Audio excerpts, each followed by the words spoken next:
Hello everyone, it's Tasemi here, and today we're going to look into two things.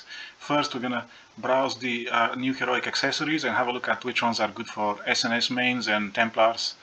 And then we're going to talk about the upcoming Tier 3 items and how those will impact our builds and what we can do to prepare for that.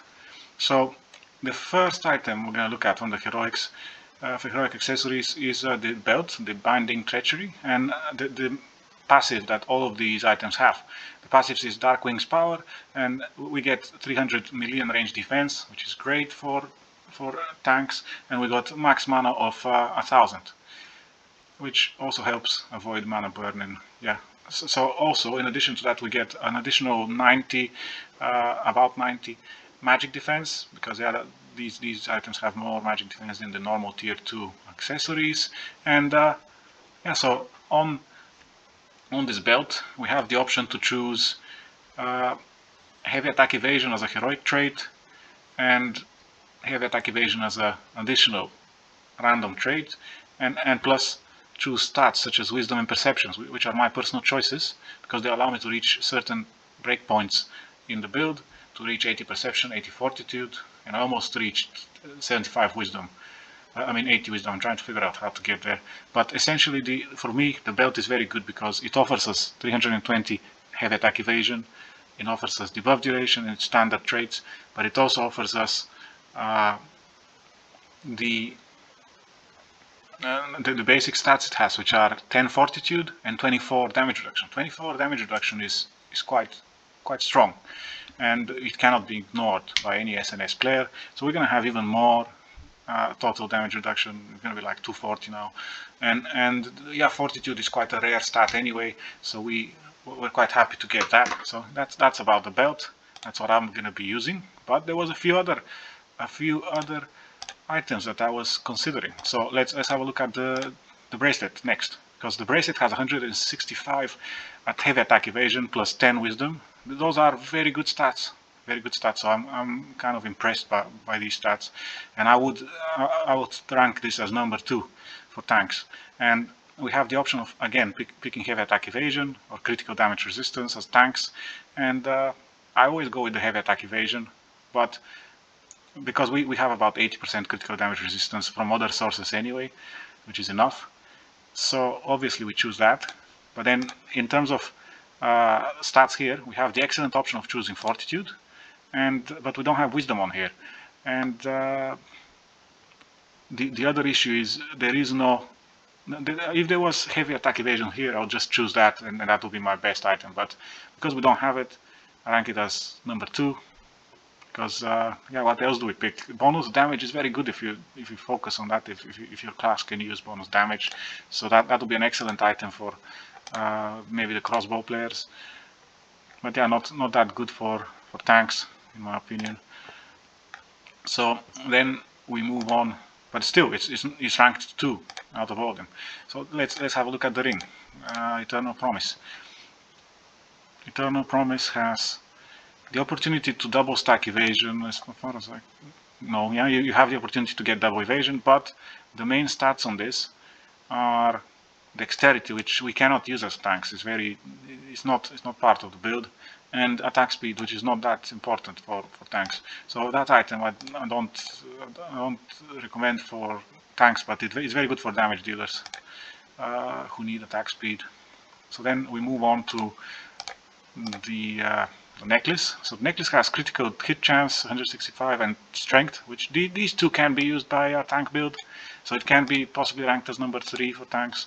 And then we have heavy attack evasion, which we can double pick again, and we have wisdom and fortitude maybe. Yeah, so this can be number 3 because yeah, we don't need crit chance really, but the strength's nice, and the crit chance, a bit of it's okay, but yeah, it's not.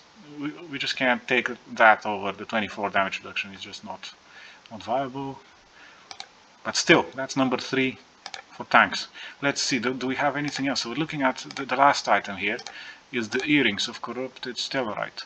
So the earrings offer these directional bonuses like before, and you can get double heavy attack evasion. No, you can get 1 heavy attack evasion as a heroic trait, and then you can take front heavy attack evasion. Very strange. I don't like this item. While it has the stats, so I'll take like wisdom or perception. Well, we don't have perception on here. We have wisdom and fortitude. Okay, but